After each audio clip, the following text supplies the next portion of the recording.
আজকে সকালে আমার ঘুমটা ভাঙলো মায়ের ডাকে। বাড়িতে গাছ ছাড়ানোর জন্য লোক এসেছেন, তাই মা বলল যে একটু তদারকি করতে, কারণ মা ওদিকে রান্নার কাজে ব্যস্ত। 2 কাঠা জায়গার উপরে আমাদের বাড়ি, আর তার মধ্যেই আছে 2খানা বড় বড় নারকেল গাছ। বহু পুরনো গাছ এগুলো। বাবা খুবই ভালোবাসতেন, যত্নে রেখেছিলেন গাছগুলো। সত্যি কি মিথ্যে জানি না, সবাই বলেন যে অন্যান্য নারকেলের থেকে নাকি আমাদের এই গাছ দুটো নারকেল খুব সুন্দর টেস্ট, বেশ মিষ্টি। আমার এক বৌদি গল্প করে, তার জামাই নাকি বলেছে যে আমাদের গাছে নারকেল দিয়ে যখন ওই চিংড়ি মাছের মালাইকারি তৈরি হয়, সেটার টেস্ট নাকি দ্বিগুণ বেড়ে যায়।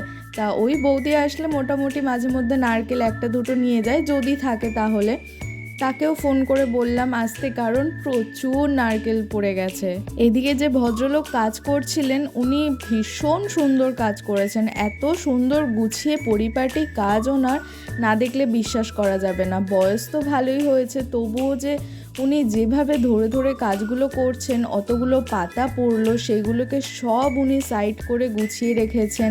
এদিকে 2-3টে ডাল থেকে এরকম পাতা বের করে দিয়েছে। আমার মা আবার ওই পাতা থেকে নারকেলের যে কি বলে কাঠি হয়, সেটাকে বের করে, যেটা দিয়ে ঝাঁটা তৈরি হয়।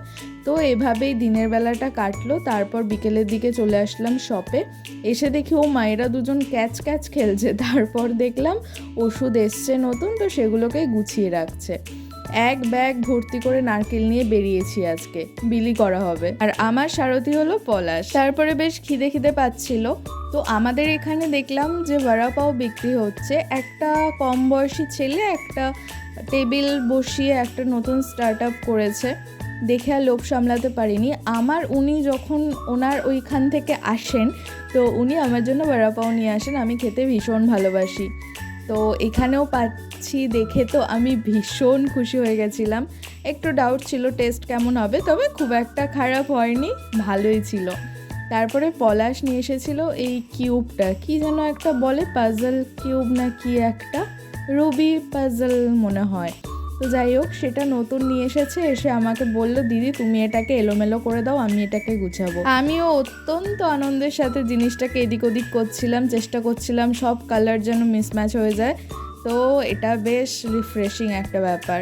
তারপর রাত্রিবেলা সব ক্লোজ করে চলে এসেছিলাম জগন্নাথ দেবের যেখানে মাসির বাড়ি, সেখানে। অতগুলো নারকেল পাড়া হয়েছে আর প্রভুকে দেব না, সেটা কি হতে পারে? কখনোই হতে পারে না।